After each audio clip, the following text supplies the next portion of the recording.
The set of all X such that P x holds. तो P x क्या है, P x जो है ये क्या रिप्रेजेंट कर रहा है, एक्स की प्रॉपर्टी को। The set of all x, उन सारे एक्स का सेट बनाओ सच दैट ये एक्स में जो कॉमन प्रॉपर्टी है ना उसको क्या रिप्रेजेंट कर रहा है, P x, P x hold. इसको हम लोग सच डैट को ये सेमी कॉलन को ऐसे करके ऑब्लिक लाइन से भी रिप्रेजेंट करते हैं। इसको ऐसे भी लिख सकते हैं, the set of all X such that P x hold. ठीक है, अब जैसे तुम यहाँ देखो, यहाँ पे हमने सेट ए लिया है, इस सेट में कितने एलिमेंट है, 1 3 एंड 5। तो हमने सबसे पहले ये किस फॉर्म में, रोस्टर फॉर्म में। अब मैंने अगर बोला कि सेट ए को तुम सेट बिल्डर फॉर्म में रखो, तो सबसे पहले हमें करना क्या होगा, इन सारे एलिमेंट्स के बीच में जो कॉमन प्रॉपर्टी है ना वो खोजना होगा। तो हमने ऐसे सोचा कि अच्छा 1 3 एंड 5 तो क्या कॉमन प्रॉपर्टी है, तो मुझे दिख गया कि ये सारे तीनों जो नंबर्स हैं ना ये ऑड नेचुरल नंबर है। ठीक है, उसके बाद ये कैसे ऑड नेचुरल नंबर है, जो 7 से छोटा है या लेस देन इक्वल्स टू 5 है, 7 नहीं लेस देन इक्वल्स टू 5 है। तो हमने इसको सेट बिल्डर फॉर्म में कैसे लिखा, इसको क्या रीड करेंगे, द सेट ऑफ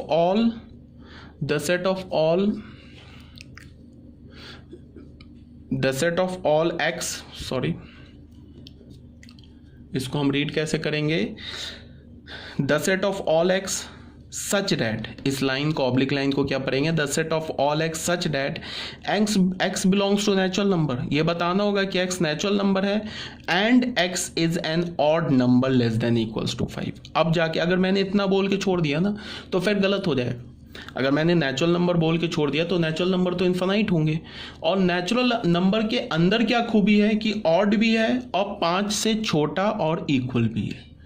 तो ये सब लिखना होगा। तो ये क्या हो गया हमारा सेट बिल्डर फॉर्म में। अब आ जाओ बच्चों सेकंड में, ये हमारा क्या है 2 4 6 8। अगर मैंने बोला कि इसको तुम सेट बिल्डर फॉर्म में देखो तो सबसे पहले तुम क्या करोगे कि इन सारे एलिमेंट्स के बीच की कॉमन प्रॉपर्टी देखोगे। तो कॉमन प्रॉपर्टी क्या है, कॉमन प्रॉपर्टी है ना कि ये सारे जितने भी एलिमेंट्स हैं ये क्या हमारा 2 के मल्टीपल में आ जाएंगे।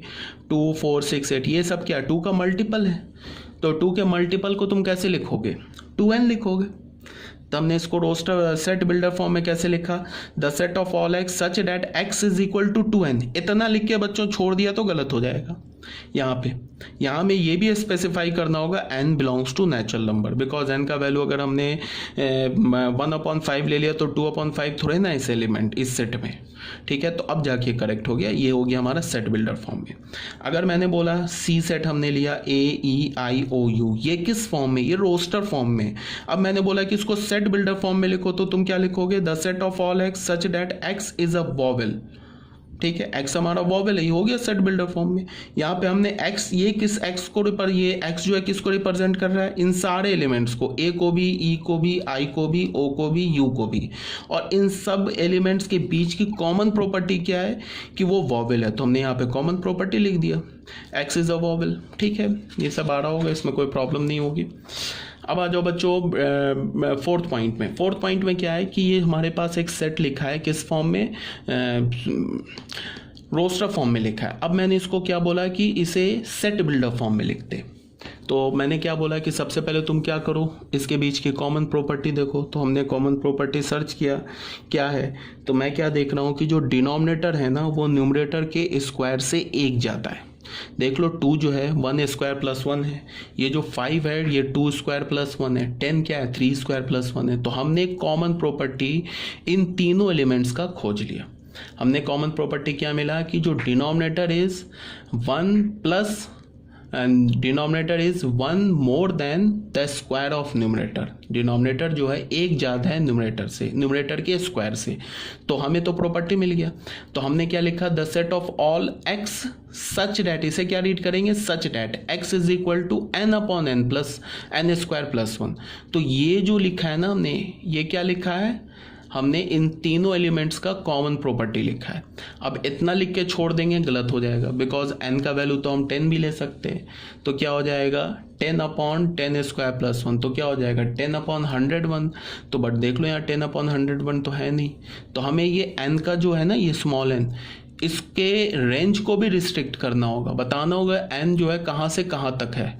तो हमने क्या बोला, n जो है 1 से लेके 3 तक है। अब सही हो गया, और अभी भी सही नहीं हुआ, फिर यहाँ पे बिलोंग्स टू नेचुरल नंबर लिखना होगा। अब जाके यहाँ से लेके यहाँ तक का जो पूरा इन्फॉर्मेशन है ना, ये गिवन है, ये क्या है, कंप्लीट इन्फॉर्मेशन है। किसके लिए? एक्स के लिए। हमने क्या बोला, x is equal to N upon N square plus 1। फिर हमने क्या बोला, n is greater than equals to 1 but less than equals to 3। इतना लिख के छोड़ दिया ना बच्चों, इसको नहीं लिखा फिर गलत हो जाएगा, बिकॉज 1 से लेके 3 तक तो इन्फानाइट नंबर्स आते हैं ना, n का तो इन्फानाइट वैल्यूज आ जाएगा। अगर मान लो कि मैंने ये नहीं लिखा, where n belongs to natural number, ये नहीं लिखा, तो बाई कन्वेंशन क्या हो जाएगा, n रियल नंबर हो जाएगा। अगर मान लो तुम्हें मैंने x लिख के बोला कि x बताओ कैसा नंबर है, तो तुम क्या बोलोगे, बाई कन्वेंशन x क्या हमारा रियल नंबर है। तो अगर मैंने ये नहीं लिखा तो बाई कन्वेंशन क्या हो जाएगा, n हमारा रियल नंबर। तो रियल नंबर में तो 1/2 भी आता है, तो 1/2 को यहाँ डालोगे तो इससे मैच ही नहीं करेगा, तो यहाँ पे n belongs to natural number भी लिखना पड़ेगा, तब जाके करेक्ट होगा। ठीक है, अब आ जाओ नोट नंबर 1 में। नोट नंबर 1 में क्या बोल रहा है, the order in which the element of a set are written is immaterial, thus the element 1 2 3 ये सेट आर इक्वल है। ठीक है, यहाँ पे क्या बोल रहा है कि तुम अगर सेट के एलिमेंट्स का ऑर्डर चेंज कर दोगे ना, तो सेट नहीं चेंज होता है। जैसे देखो यहाँ पे 1 2 3 ऑर्डर में या 2 3 1 लिखा हुआ है, तो ये दोनों सेम सेट ही है, ये डिफरेंट सेट नहीं, ये एक ही सेट है। ऑर्डर, एलिमेंट के ऑर्डर को चेंज करने से सेट चेंज नहीं होता है, पहली बात। दूसरी बात कि किसी भी एलिमेंट को रिपीट करने से भी सेट चेंज नहीं होता है। अब जैसे मैंने लिखा ना यहाँ पे 1 2 3 2, तो 2 को मैंने 2 बार रिपीट कर दिया, और यहाँ पे लिखा 1 2 3, तो यहाँ पे कोई भी एलिमेंट रिपीट नहीं है, तो एक्चुअल में ये सेट और ये सेट सेम है। ठीक है, तो अभी मैंने क्या बोला, एलिमेंट का जो रिपीटेशन होता है वो भी मीनिंगलेस होता है, एलिमेंट्स के जो ऑर्डर होते हैं वो भी मीनिंगलेस होते हैं। ठीक है, तो अगर किसी भी सेट के तुम एलिमेंट्स को तुम रिपीट कर दोगे तो सेट चेंज नहीं होगा। सेट चेंज कब होगा, जब उसके एलिमेंट्स को चेंज कर दो। ठीक है, तो आई थिंक ये आ गया होगा आपको समझ में। अब बच्चों आ जाओ टाइप्स ऑफ सेट में। ठीक है, यहाँ तक ये सब जानते होगे, ये भी आप जानते हो ऑलरेडी, बट फिर भी एक बार देख लेते हैं टाइप्स ऑफ सेट में क्या है। हमारा सबसे पहला फाइनाइट सेट। फाइनाइट किसे बोलते हैं, a set having finite number of elements is called a finite set. अगर किसी भी सेट में एलिमेंट्स जो है ना काउंटेबल हो, काउंटेबल का मतलब कि तुम एलिमेंट्स को गिन लो बाई नेचुरल नंबर। तुम ऐसे बोलो कि 5000 एलिमेंट है, ऐसे तुम बोलो 5 करोड़ एलिमेंट है, तो तुमने 5 करोड़ गिन लिया ना। तो अगर सेट के एलिमेंट्स काउंटेबल है, नंबर ऑफ एलिमेंट्स काउंटेबल है, तो उस सेट को हम क्या बोलेंगे, फाइनाइट सेट। अगर सेट के एलिमेंट्स काउंटेबल नहीं है तो उसे हम क्या बोलेंगे, infinite set. A set having finite number of elements is called a finite set. जैसे इस सेट में देख लो, ये 3 एलिमेंट्स है ना, तो हमने गिन के बता देंगे ना कि 3 एलिमेंट्स है, तो ये फाइनाइट सेट हो जाएगा हैविंग 3 एलिमेंट्स। अब मैंने ये सेट लिखा बी, तो इसमें तुम एलिमेंट्स को काउंट नहीं कर सकते हो। अब कोई बच्चा बोलेगा कि काउंट तो कर लिया, 1 2 3 4 5 ही एलिमेंट तो है, तो उसका मतलब है कि उसे फिर से पढ़ना होगा एकदम बिल्कुल बेसिक मैथमेटिक्स फर्स्ट क्लास से। अगर कोई बोल रहा है कि इसमें 5 एलिमेंट्स हैं, तो इसमें 5 एलिमेंट्स थोड़े ना, ये 3 डॉट का मतलब है कि इसमें इनफाइनाइट एलिमेंट्स है। ठीक है, तो ये जो हमारा बी सेट है ये फाइनाइट सेट नहीं है, ए जो सेट है ये हमारा एक फाइनाइट सेट है। ठीक है, अब वही सेकंड में आ जाओ, infinite set. A set which is not a finite set is called an infinite set. तो दो ही बात हो गया, तो सेट फाइनाइट होगा या तो नहीं होगा, अगर नहीं होगा तो इनफाइनाइट होगा। अब जैसे ये देख लो नेचुरल नंबर, इसमें भी क्या होते हैं, इसके भी एलिमेंट्स को काउंट नहीं कर सकते हो, तो set of all natural number ये भी इनफाइनाइट सेट हो गया। सेट ऑफ ऑल इंटीजर्स, ये भी इसके भी तुम नंबर एलिमेंट्स को काउंट नहीं कर सकते हो, तो set of all integers is also a finite set. ठीक है, सॉरी इनफाइनाइट सेट। यहाँ तक आगे बात समझ में, ये सब भी आप जानते हो। अब बच्चों एक नया जो टर्म है वो है cardinal number of a finite set. Cardinal number क्या होता है, सबसे पहली बात कि कार्डिनल नंबर किसके लिए डिफाइंड होता है, फाइनाइट सेट के लिए। कार्डिनल नंबर का मतलब कि किसी सेट में कितने एलिमेंट्स प्रेजेंट है। ठीक है, अगर किसी सेट में 5 एलिमेंट्स प्रेजेंट है, हमने कैपिटल ए सेट लिया, उसमें 5 एलिमेंट्स हैं, तो हम कैपिटल ए सेट का कार्डिनल नंबर 5 बोल देंगे।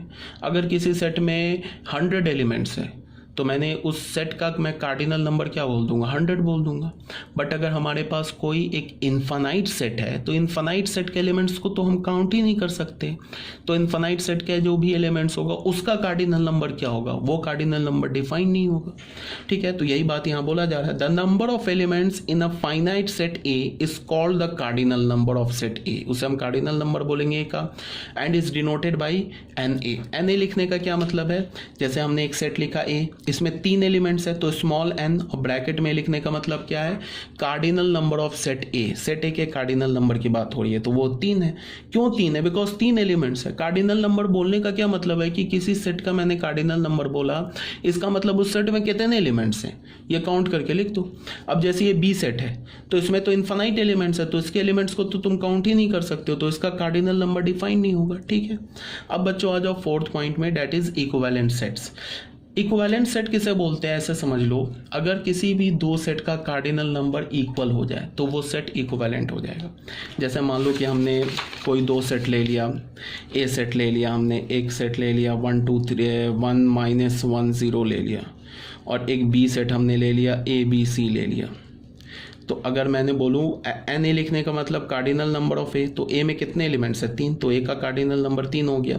बी में कितने एलिमेंट्स है 3, तो बी का कार्डिनल नंबर भी 3 हो गया। तो यहाँ हमें क्या मिल गया, cardinal number of set A is equal to cardinal number of set B. तो यहाँ से हमें क्या पता चला, A and B are equivalent sets,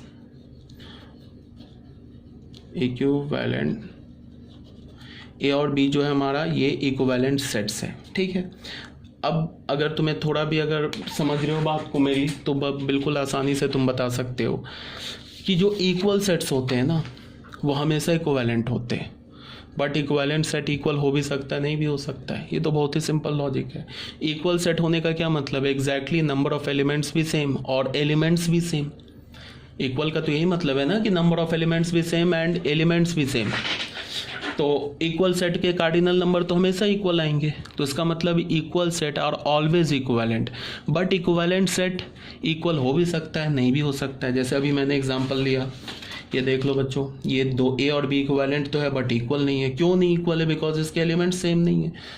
ठीक है, तो यही बात बोली गई है। फिर आ जाओ बच्चों इक्वल सेट्स में, 2 sets A and B are said to be equal if each element of set A each element of set A is an element of set B and vice versa। मतलब क्या बोल रहा है कि 2 sets equal कब कहलाएंगे, जब A के सारे एलिमेंट B में प्रेजेंट हो और B के सारे एलिमेंट A में प्रेजेंट हो। अगर ऐसा है तो 2 सेट्स क्या हो जाएगा, इक्विवेलेंट। ठीक है, if 2 sets A and B are equal we write as A is equal to B, तो हम A is equal to B लिखेंगे। जैसे एग्जाम्पल देख लो, A सेट हमने लिखा 1 2 3, B सेट हमने लिखा 3 1 2। तो यहाँ पे बच्चों देख लो एलिमेंट्स का ऑर्डर तो क्या डिफरेंट है, तो उससे तो कोई फर्क नहीं पड़ता है। एलिमेंट को तो मैंने बोला कि एलिमेंट्स को तुम डिफरेंट ऑर्डर में रखो या किसी एलिमेंट को बार बार रिपीट करो, उससे तो कोई फर्क नहीं पड़ेगा। तो यहाँ ए किसके इक्वल हो जाएगा, बी के। ठीक है, बिकॉज दोनों सेट सेम है।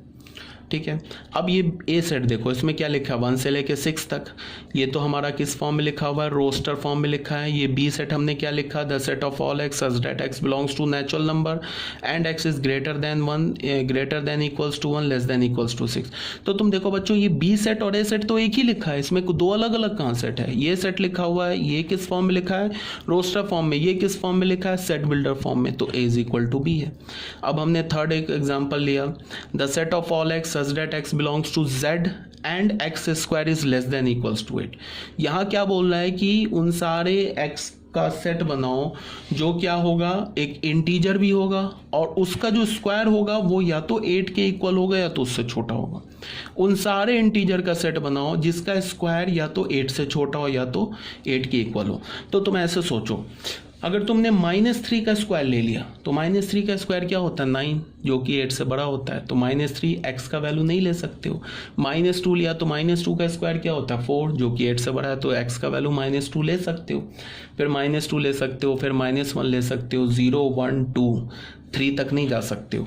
तो ए सेट हमें क्या मिला, -2 -1 0 1 2। क्यों मिला, बिकॉज इसमें से किसी भी एलिमेंट का स्क्वायर करोगे वो क्या होगा, 8 से छोटा होगा।